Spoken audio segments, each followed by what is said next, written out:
වෙළඳ පොළට රජය මැදිහත් වීම කොටස. ඒ කියන්නේ ඔයගලගේ සෙකන්ඩ් පේපරේ තුන්වෙනි ප්‍රශ්නේ සහ MCQ වලට මේ ප්‍රශ්නෙන් එනවා අනිවාර්යෙන්ම ලොකු ප්‍රශ්නයක් සෙකන්ඩ් පේපරේ වෙළඳ පොළ රජය මැදිහත් වීම. මම ඒකේ ආරම්භය මෙන්න මෙහෙම ඔයගලන්ට පැහැදිලි කරලා දෙන්නම්. වෙළඳ පොළ රජය මැදිහත් වීම කියලා කියන්නේ සාමාන්‍යයෙන් අපි දන්නවා වෙළඳ පොළේ මේ ඉල්ලුම් හා සැපයුම් බලවේග එකිනෙකට සමාන අවස්ථාව අපි කියනවා වෙළඳ පොළ සමතුලිතය කියලා. හරි ඒක අපි ඔයගලගේ ඉල්ලුම් සැපයුම් පාඩමේ කතා කරනවා. ඒතර එතනදී අපි කතා කරන දෙන්නෙක්ට වාසි හම්බ වෙන සමතුලිතයේදී මේ උඩ ත්‍රිකෝණය අපි කිව්ව පාරිභෝගික අතිරික්තය, යට ත්‍රිකෝණය අපි කතා කරන මොන අතිරික්තද? නිෂ්පාදන අතිරික්තය කියලා. හරි. ඒතර මේ විදිහට ප්‍රධාන වශයෙන් මේ සමතුලිත හෝමාරෝ නිසා දෙන්නෙක්ට වාසි හම්බ වෙනවා. මම ඒකත් පොඩ්ඩක් ඕන පැහැදිලි කරන්නම්. සාමාන්‍යයෙන් අපි මෙන්න මෙහෙම කියනවා. දැන් සාමාන්‍යයෙන් පාරිභෝගිකයාට මේ භාණ්ඩය රුපියල් 30ට ගන්න පුළුවන් සමතුලිත හෝමාරෝ නිසා ඒතර නිෂ්පාදකයාට රුපියල් 30ක් හම්බ වෙනවා. එතකොට පාරිභෝගික අතිරික්තය කියලා කියන්නේ සාමාන්‍යයෙන් මේ පාරිභෝගිකය දැන් ඇත්තටම ගෙවන්නේ කියලා 30යිනේ. මේ පාරිභෝගිකයා මේ භාණ්ඩය සඳහා ඇත්තටම ගෙවන්නේ රුපියල් 30යි. හැබැයි මේ පාරිභෝගිකයා රුපියල් 60ක් ගෙවන්න බලාපොරොත්තු වෙනවා. ඒ කියන්නේ එයා 60ක් ගෙවීමට කැමති. එයා ගෙවීමට සූදානම් උපරිම මිල 60යි. එතකොට මේ පාරිභෝගිකයා ගෙවීමට කැමති මිලයි පාරිභෝගිකයා සත්‍ය වශයෙන්ම ගෙවන මිල අතර තියෙන වෙනස තමයි අපි සරල පාරිභෝගික අතිරික්තය කියලා කියන්නේ. නැත්නම් ඒ තියෙන ධනාත්මක වෙනස මේ සමතුලිත ප්‍රමාණය දක්වාම සමුච්චනය කරාට පස්සේ එකතු කරාට පස්සේ එන මේ කොටස තමයි අපි කියන්නේ පාරිභෝගික අතිරික්තය කියලා. නිසා අපි මේ කොටසට අපි කියනවා සාමාන්‍යයෙන් පාරිභෝගික අතිරික්තය කියලා. ඒක හොයනවා නම් සූත්‍ර කියන්නම් පාරිභෝගික අතිරික්තය හොයන්නේ සාමාන්‍යයෙන් මේ ත්‍රිකෝණ කෑල්ලනේ. මෙන්න මේ ත්‍රිකෝණ කෑල්ල තමයි පාරිභෝගික අතිරික්තය.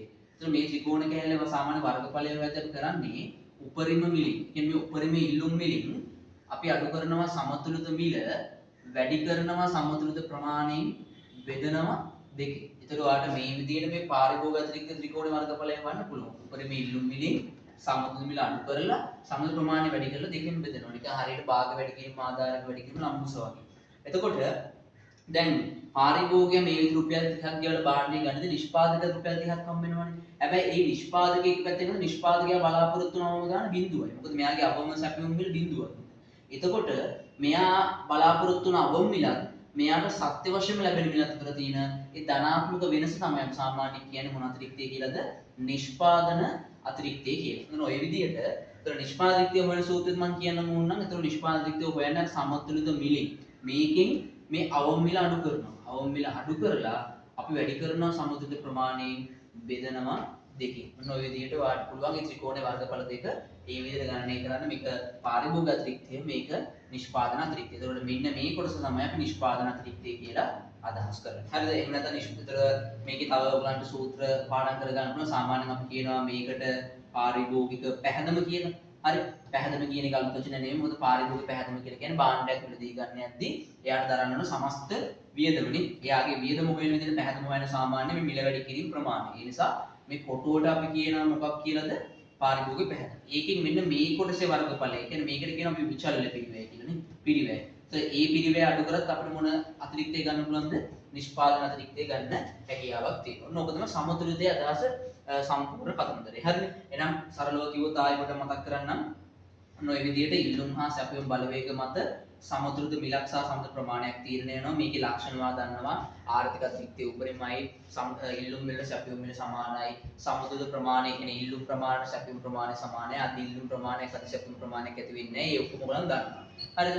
ඊට පස්සේ මේ සමතුලිත හෝමාරු නිසා දෙන්නෙක්ට වාසියක් වෙනවා.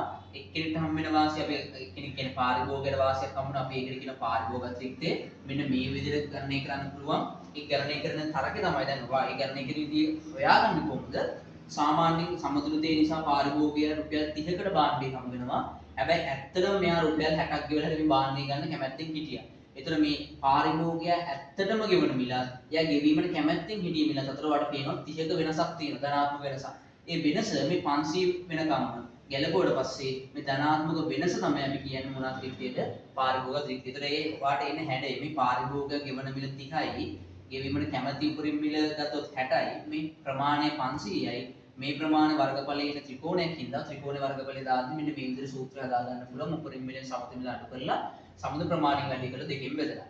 ඊට පස්සේ නිෂ්පාදන අතිරික්තය කියලා කියන්නේ නිෂ්පාදකයා ඇත්තටම මේක බලාපොරොත්තු වෙනවා අවම මිල බිඳුවයි. හැබැයි මෙයා රුපියල් 30ක් හම් වෙනවා. ප්‍රමාණය 500යි. ඒතර ඒ ත්‍රිකෝණය ගත්තොත් මෙතනදී වඩා මෙතනද පේනවාට අවම වශයෙන් බිඳුවක් බලාපොරොත්තු වෙන නිෂ්පාදකයාට 30ක් හම් වුණොත් ධන 30ක්. ඒ කියන්නේ 30ක වාසියක් තියෙනවා. ඒක 500 වෙනකම්ම බැලුවට පස්සේ මෙන්න මේ කොටස අපි කියන මොකක්ද? නිෂ්පාදන අතිරික්තය. හරි නිෂ්පාදක බලාපොරොත්තු වන මිලත් සත්‍ය වශයෙන්ම ලැබෙන මිලත් අතර තියෙන වෙනස අපි සමතුලිත ගෝමාරු දක්වාම සමච්චනය කරාට පස්සේ ගන්න පුළුවන්. ඒතර ඔය විදිහට නිෂ්පාදන අතිරික්තය වලදී සමතුලිත මිලෙන් අවම මිල අඩු කරලා සමතුලිත ප්‍රමාණය වැඩි කරලා දෙකෙන් බෙදලා ගන්න පුළුවන්. ඒතර මේ දෙකේම එකතුවට අපි කියනවා සරලව ආර්ථික අතිරික්තය කියලා. ආර්ථික අතිරික්තය. ඒතර මතක තියාගන්න මේ සමතුලිතයේදී ආර්ථික අතිරික්තය හැමදෙස්සම උපරිමයි කියලා මතක තියාගන්න. මෙන්න මේ සමතුලිත අවස්ථාවේදී කාර්යක්ෂම හින්දා අපි මතක තියාගන්න ඕනේ මෙතන සමතුලිතයේදී ප්‍රධාන වශයෙන් ආර්ථික අතිරික්තය උපරිම වෙනවා. අනිත් හැම අවස්ථාවකදී මේ කියන්නේ ඔය වෙළඳපොළ රජයේ මැදිහත් වෙන හැම අවස්ථාවකදී අපි ඉස්සරහට කතා කරමු. මේ රජයේ මැදිහත් වෙන හැම අවස්ථාවකදීම ඔය ආර්ථික අතිරික්තයට මොකක් හරි දෙයක් වෙන්න පුළුවන්. ඒ කියන්නේ අඩුවීමක් වගේ දෙයක් වෙන්න පුළුවන්. ඒ කියන්නේ ඒකට බලපෑමක් ඇති වෙන්න පුළුවන් ආර්ථික අතිරික්තයට. මොකද මෙතනදී රජයේ මැදිහත් වුණ ගමන් මේ සමතුලිත මිල නැති වෙලා යන හින්දා. හරි ඒක මම ඊට පස්සේ කතා කරන්නම්. ඔන්න රජයේ වෙළඳපොළ මැදිහත් වෙන කලින් මේ කාරණා ටික දැනගෙන ඉන්න ඕක. ඊට පස්සේ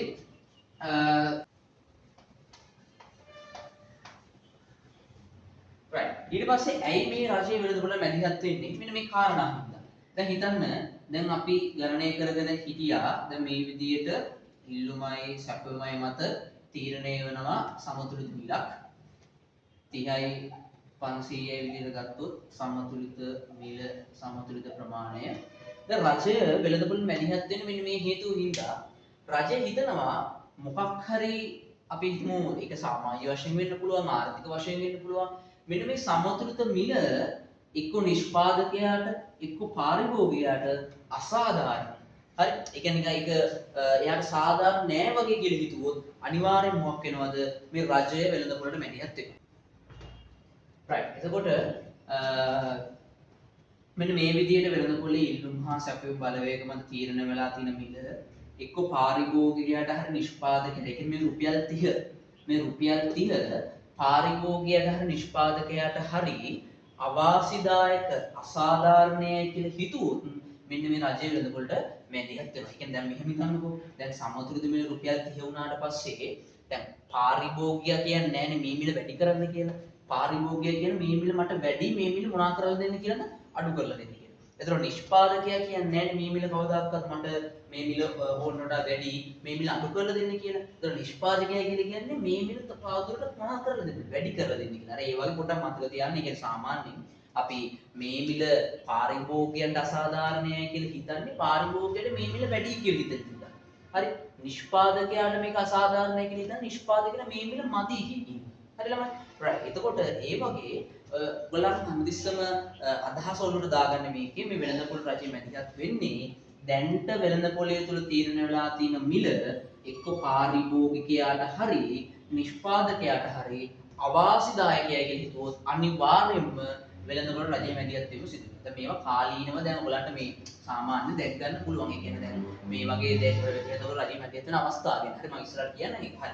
එහෙනම් පැහැදිලි අපි සමතුලිතය මම ෆස්ට් පාර්ට් එකේ කතා කරා සමතුලිතය සම්බන්ධයෙන්. එතන මම ඊට පස්සේ කිව්වා මේ සමතුලිතයේ තීරණය වෙලා තියෙන මිල පාරිභෝගිකයන්ට හරි නිෂ්පාදකයන්ට හරි අවාසිදායක අසාධාරණයි කියලා හිතුවොත් කවුරු මැදිහත් වෙනවද? රජයේ වෙළඳපොළ මැදිහත් වෙනවා. මේක මැදිහත් වෙන්න පුළුවන් ආකාර කිහිපයක් තියෙනවා. මම ආකාර කිහිපයක් කතා කරන්න. එකක් තමයි මිල පාලනය කරලා.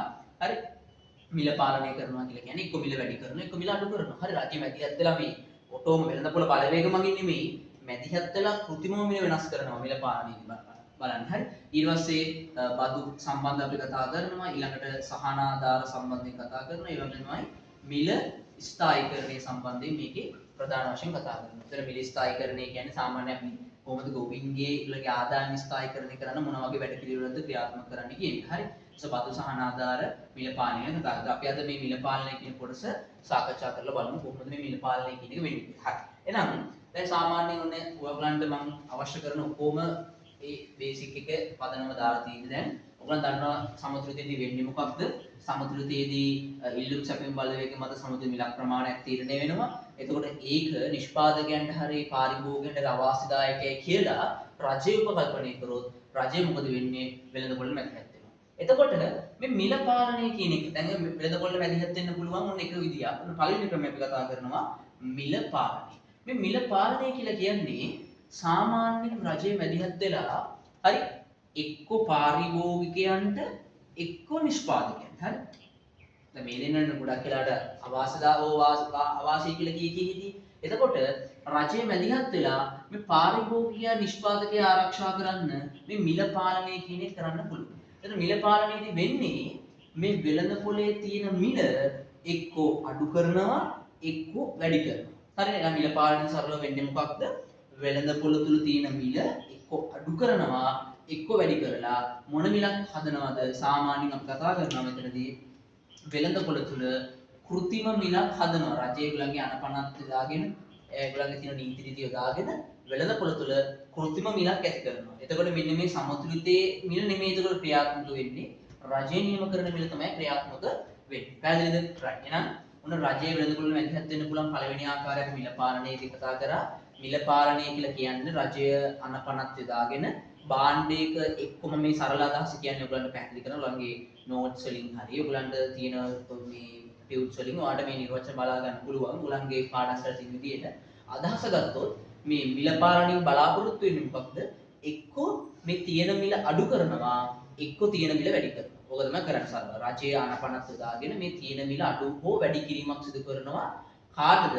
එක්කෝ පාරිභෝගිකයන්ට සාධාරණයක් කරන්න එක්කෝ නිෂ්පාදකයන්ට සාධාරණයක් කරන්න. ඔය දෙක ඔය ක්‍රම දෙක තමයි ප්‍රධාන වශයෙන් වෙළඳ පොළට මේ රජයේ මැදිහත් වීම සිදු කරන්නේ මිල පාලනයක් කරා.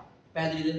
right. එහෙනම් ඔන්න ඒක පැහැදිලිවම මිල පාලනය සිදු කරනවා පාරිභෝගිකයන්ට හෝ නිෂ්පාදකයන්ට සාධාරණයක් විදිහට රජයේ මැදිහත් වෙලා මේ කෘත්‍රිම මිලක්, ඒ කියන්නේ භාණ්ඩය විකුණන්න පුළුවන් වැඩි මිලක් හරි භාණ්ඩය විකුණන්න පුළුවන් අවම මිලක් හරි නේ. ඒ කියන්නේ භාණ්ඩය එක්ක මිල පහළ දානවා එක්ක භාණ්ඩයේ මිල ඉහළ දානවා. හරිද?